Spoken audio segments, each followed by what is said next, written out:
Mine is more a comment and a suggestion. How long is the comment?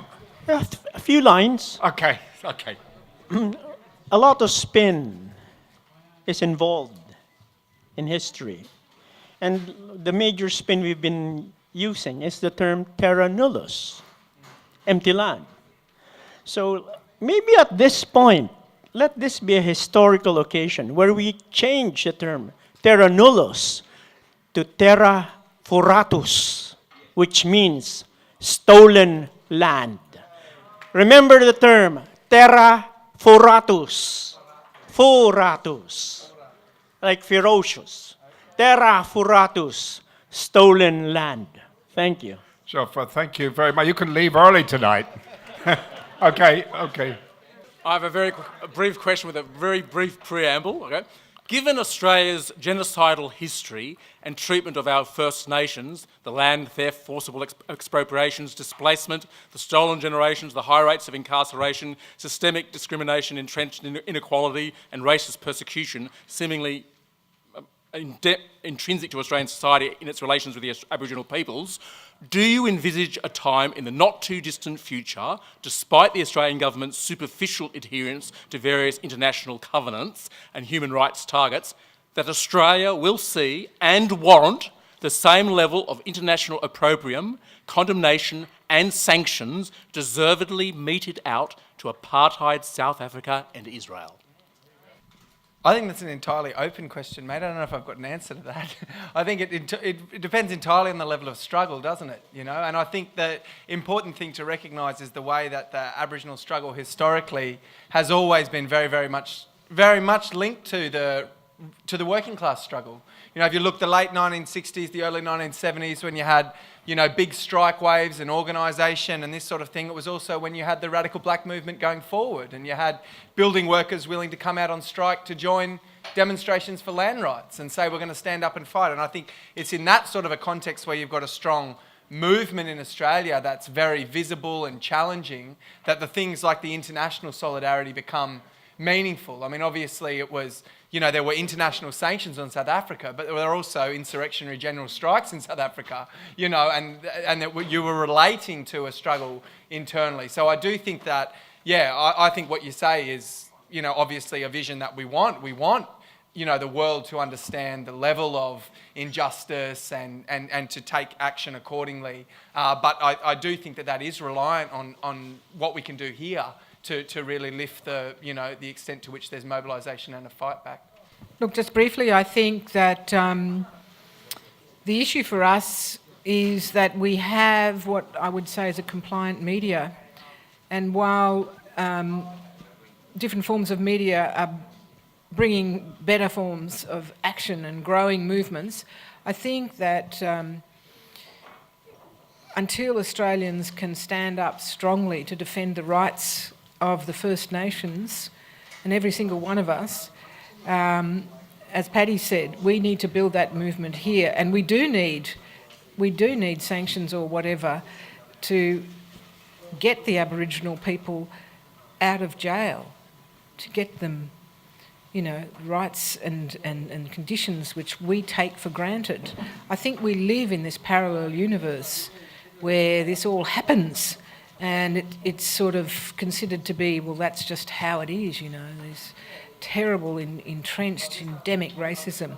So, yeah, I think we've got a way to go in the same way that Israel has. We've got to listen to the black armband, you know, view of history and then make amends and do it properly. Hi, my question is also about the Australian colonial narrative. Now, do you believe that the treaty about which there has been a lot of talk recently would go some way in correcting the colonial narrative, or would be a small step at least? I'd like to hear from both of you. Thank you. Yeah, look, I think it depends entirely what's in a treaty, you know, because there's a lot of discussion about a treaty at the moment, and some people, including some leading and more conservative Indigenous figures like Warren Mundine and others, they talk about a treaty and they say, oh, we've already got treaties in Australia. There's Indigenous land use agreements under the Native Title Act. So people don't need to be scared of a treaty. We're already making treaties. You know, but Indigenous land use agreements are a disgrace. I mean, what an Indigenous land use agreement says is if you've got mostly, not every agreement, but most agreements are, if you've got a native title claim over some land, it hasn't yet been determined, a company wants to use the land, right? They have to negotiate with you because you've got a claim in the court. And basically, the court's going to impose a settlement on you anyway. So what happens is people are forced to sign a bit of paper which says we extinguish our own native title rights in exchange for a few crumbs from the table of this company. And that's been called a treaty. You know, Barnaby Joyce the other day, he said, well, I could be in favour of a treaty, show me what's in it. You know, but he'd be happy to sign a treaty which said, you win, we lose, you get it all. You know what I mean? Which, to be fair, actually is what a lot of treaties were, right? They were signed after the people were vanquished. They were destroyed and they signed a treaty to legitimise it. So, yeah, I mean, obviously, for a lot of Aboriginal people and Aboriginal activists, a treaty means a lot. They fight hard for a treaty. I fully support, you know, people's demands for self-determination and land and justice and everything else.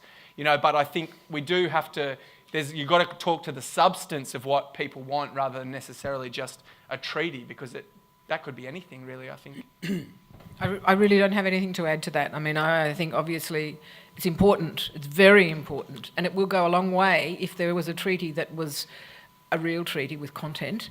It will go a long way to changing the dynamic in this country and to bringing, you know, concrete change, visible change, which we want. So we can be optimistic and hope that it can happen. Right. Kathy, I'd like to know what's your position on BDS and the position of your coalition. Coalition for Justice and Peace in Palestine supports the BDS. Yeah, the one that you're president yes. of. Not president, convener. Oh, convener. Yes. Okay. The coalition supports the BDS, started supporting the BDS not so long, very shortly after it was established as an international movement. I personally support it. I think it is a non-violent way that many people in the West here can take action. Sanctions worked in South Africa and they're working in Israel. They are having an impact. It is very hard to face off against a country like Israel and to find ways, and you know the Palestinians have been in peace negotiations for God knows how long, since Oslo, which have given them nothing. Nothing, nothing, nothing. In fact, the occupation's got worse, more land has been taken, more people are being, you know, imprisoned, and we've had the horrific attacks on Gaza and the siege of Gaza, which has left 1.8 million people close to starvation for over 10 years now. So if you can think of a better way than a non-violent boycott, divestment and sanctions movement, please let everyone in the world know, because it seems to be the best option these days. Yeah, that's part of the, that's an important point. It's part of the boycott, divestment, sanctions movement, that the right of return. Look, it's the biggest international social justice movement in the world. In common with Kathy, I mean, every peace activist in Israel as well as in Palestine whom I've talked with, even the student leaders across American campuses are saying the only light at the end of the tunnel is to support the boycott, divestment, sanctions movement. And it's a pity that it's not almost beginning to be taken for granted across Australia. There's only one movement on any Australian campus which supports the BDS. It's at Sydney University. All the others were scared out of their wits to support it because it's labelled by the media as some kind of left-wing plot. There will be a 2-day conference, 29th and 30th of July, at the University of Sydney about the boycott, divestment, sanctions movement. And the challenge to the university is to see whether they try to close it down. I'm Shelley, and I have 2 questions. Firstly, as we know, Aboriginal children are 7 times as likely to be on a care and protection order compared to non-Indigenous children in the Northern Territory. This can be compared to forgotten Australians, just like stolen generation children, who also. And this is, and we've seen very clearly that the Northern Territory intervention has continued the poverty, incarceration rates, etc. I guess my question is in relation to have we seen, as a result of the Northern Territory intervention in the last 10 years, have we seen, would it be fair to say that there has been an increase in the number of deaths in custody cases and an increase in the number of unreported deaths in custody cases in the Northern Territory? And also, second question is, how do we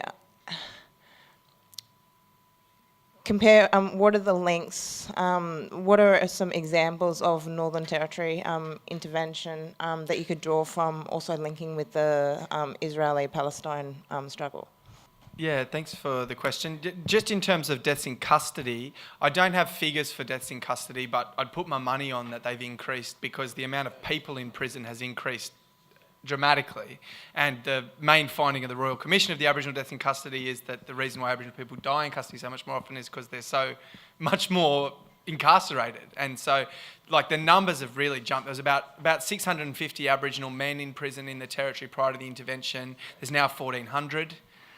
There was I think it was only about 20 or 25 Aboriginal women in prison in the Northern Territory prior to the intervention. It's now more like 150. Juvenile detention rates have also doubled. So the mass incarceration is just this extraordinary, and the conditions there in the prisons are horrific. I mean, I've interviewed people who say they were in prison cells with 20 other people. There was mattresses on the floor. When it rained, the water came into the cell. Like, just really, really inhuman sort of warehousing of human beings that goes on. And there's been a number of high-profile deaths in custody campaigns coming out of the Northern Territory under the intervention. First one that comes to mind is obviously the fight around Kumanjai Briscoe, who was killed by the Alice Springs police in the cell. About 4 or 5 years ago now. So definitely people, are being incarcerated more. They're obviously dying in custody more. There's been some terrible examples of deaths in custody where people haven't even committed a crime. So Briscoe was taken in under so-called protective custody. He wasn't arrested for any crime. The police just said it was for his own good because he was drunk on the street. They took him into the cells and killed him. There's been another number of examples like that, actually, where people have been picked up under these orders that they have in the Northern Territory. They call them paperless arrest laws now, where the police don't even have to record that they've incarcerated you. They pick you up, take you into the cells for 4 hours, and they don't even have to write it down anywhere. It's just basically about cleansing the streets of Aborigines, really, is the way they see it, I think. They drive around and pick people up and put them in the back of paddy wagons and that sort of thing. So, that's horrible. And I suppose that segues into the question that you've asked about Israel and Palestine, because I think one of the really, Gaza is obviously often referred to as an open-air prison. And I think a lot of the some analysis I've seen from some, Palestinian scholars and others talk about this phenomenon of human warehousing of a surplus population, that they just don't want Palestinians to exist. They do exist, so what do? You just hold them in a massive cell. In a lot of ways, that is what they're doing with Aboriginal people in the Northern Territory. They don't want them there, or actually around Australia. So what are some different ways we can warehouse people at extreme cost? Warehouse them in prisons, warehouse them in these communities where there's no productive investment. It's just, you can just sit there and rot and be poor and starve and nothing else, warehouse the children in, foster care situation, that sort of thing. So I do think that sort of whole idea of there being a surplus population that you just hold, because you can't kill them like they did in the frontier wars, but we can just, hold them in this terrible sort of way. I think that is, a comparison in the way that both of the settler colonial regimes, both Israel and Australia, are treating people. Yeah, Paddy's mention of Gaza is a good example.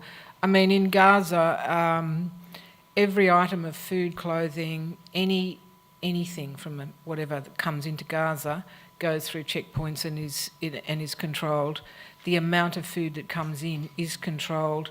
There are Israeli organisations, one of them called GISHA, G-I-S-H-A, you can look them up. They monitor the access to food that is allowed in Gaza. Mostly the Gazans can't farm as they used to, and they certainly can't export. They used to be a big exporter of strawberries. This has been significantly reduced, and so their livelihoods have been significantly reduced, and there's massive unemployment, and I think up to 80% of the population rely on food from UNRWA, which is the United Nations. So, yeah, that's like a horrific situation which is occurring today.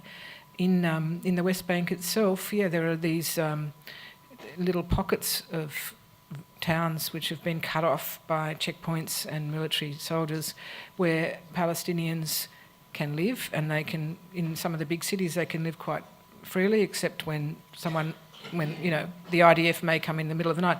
But the issue is they can't get from A to B. And so, because they have to go through the checkpoints, because it can be held off, because the road can be closed. So it's a matter of control. There is utter control over a whole population in every single way.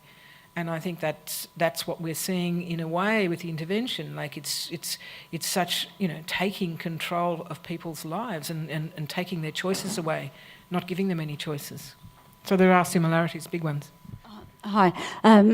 I just want to ask a question about the ideology of Zionism. Now, before I ask the question, I'd like to mention two books. The Bible Unearthed by Israel Finkelstein and Neil Silberman, two Israeli archaeologists, and they completely demolish the myths of all Abrahamic religions. They demolish the myths of Abraham, Jacob, Isaac, Moses, Saul, David, Solomon. These people never existed. And another book by Shlomo Sand that demolishes the myth of the exile. The Romans weren't in the habit of uprooting a population of agricultural people and then sending them into the diaspora. They didn't have the technological means to do that. But what interests me is the fact that Zionism is based on these biblical myths, biblical mumbo-jumbo, and myths and legends. And I'm just wondering if you think that a two-state solution is a violation of Zionist ideology, because when you've got a population that indoctrinates its children to believe that the West Bank is Judea and Samaria and that God gave them the land, how can you negotiate a two-state solution with these people? And Ilan Pappé says most Zionists are atheists but still believe God gave them the land. That's a brilliant last point. I'm glad you brought up the some of the biblical myths. And, you know, in Jerusalem, if you go there, one of the big tourist things you can do is go to the City of David, which is this massive archaeological excavation and tourist centre. And, you know, it's quite shocking, really, because this whole mythology around this City of David in Silwan, which is, you know, there is no evidence that this existed.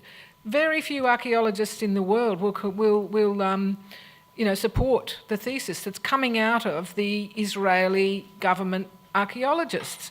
They are building a narrative which is not based, in as far as, you know, most of the other academics in the discipline can tell, on any fact at all.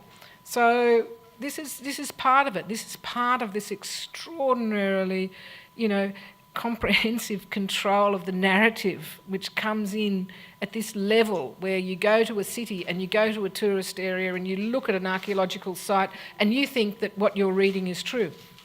I actually made a radio program about this, which you can still find online somewhere around Jerusalem, and interviewed a number of people, including you know, Australian archaeologists and academics. And you're right, there isn't any even definitive agreement that David ever existed, let alone his city. Bruce, I think you have the last question. No, I think One more. My name's Bruce Toms, Progressive Labour Party. Now, I'm against anti-Semitism. It's had so much to do with the rise of fascism, and yet a lot of the anti-Semitism is caused by the Israeli state and its treatment of the Palestinians. Is that right or not? Do I want to answer? Well, Yeah, look, the charge of anti-Semitism is, anti-Semitism is a serious prejudice that has momentum, centuries of momentum behind it. But when it's used to justify the cruelty towards the Palestinians, it always strikes me, in the most modest thing I can say about it, is that it's an intellectually lazy argument. It gets, in other words, anybody who questions the policies of the State of Israel is labelled anti-Semitic. That is no more anti-Semitic than questioning the policies of Donald Trump is anti-American. I don't know whether I've answered your question, Bruce. Yes. I have. Okay. Thank you. Beware the charge of anti-Semitism. It's one of the reasons why there is no discussion, no open discussion in the media in this country of the boycott, divestment, sanctions movement. Because, part of the fake news that gets generated here is that it's automatically regarded as anti-Semitic. It is no more anti-Semitic than the man in the moon. Do I have another final? You want another? You've got another question. One more for Paddy.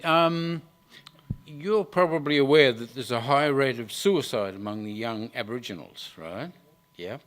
Do you believe there's any relationship between also the high rate of prescribing psychiatric medicines for them, especially antidepressants?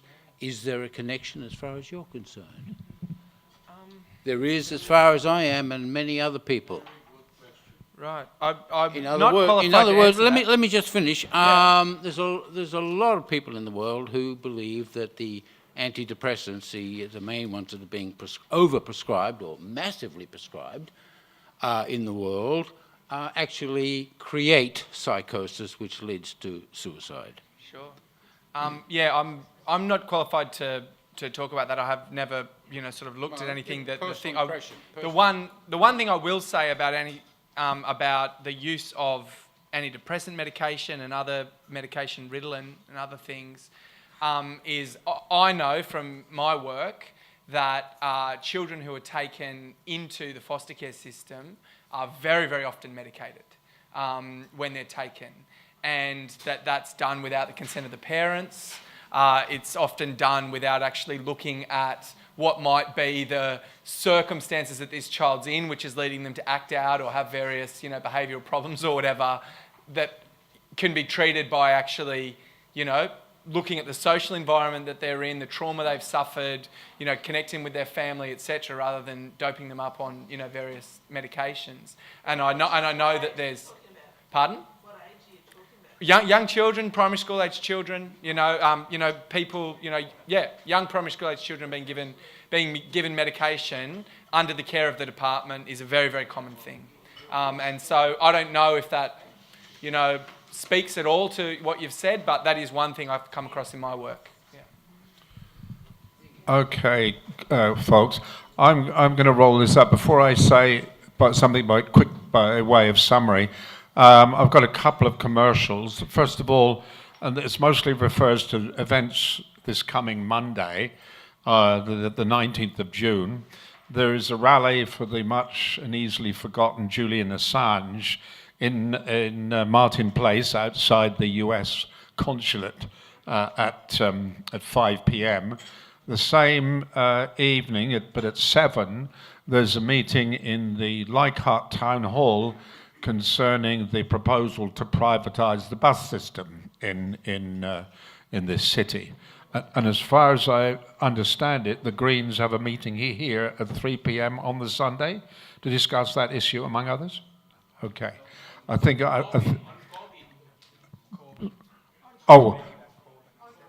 mostly about what we might call the Corbyn surge. I was going to call it revolution. I think it's a bit premature, but we'll call it the Corbyn surge, which will take surge, and let's continue the surge. Look, this has been a significant evening. Thank you for coming. Thank you for the questions, and in particular, my thanks and yours, I'm sure, to Paddy and Kathy. I want to say that there's a word which is was hardly ever used in analysis of social policy, particularly in this country, and it's called cruelty. Because it seems to me that cruelty is the centerpiece of so many policies. If you look in the index of public policy textbooks over the past 20 years, you will never find the word cruelty. And yet, if you look at the instructions given to the closure of the Manus Island Detention Centre, the instructions given by the Department of Immigration at the moment, it's all about being as cruel as possible to the people being imprisoned there so that they will feel they have no alternative but to go into PNG society or to return to their homes. So unashamed, we don't flog people in public like they do in Indonesia, and we don't amputate their wrists as they do in our close ally, Saudi Arabia. But let's given we don't have to just read between the lines of what Paddy and Cathy have said tonight, but cruelty, it seems to me, has been a centerpiece of policies, and it's about time we acknowledge it. I'm sorry to finish on such a somber note, and as if to continue this discussion, next week the topic is 10 years of shame, the Northern Territory intervention, and the speakers will be Eva Cox, who's adjunct professor at University of Technology, well known to most of us, and Stephen Bunbadji Hodder, an activist from the Northern Territory. So thank you for coming tonight, and we look forward to you coming again.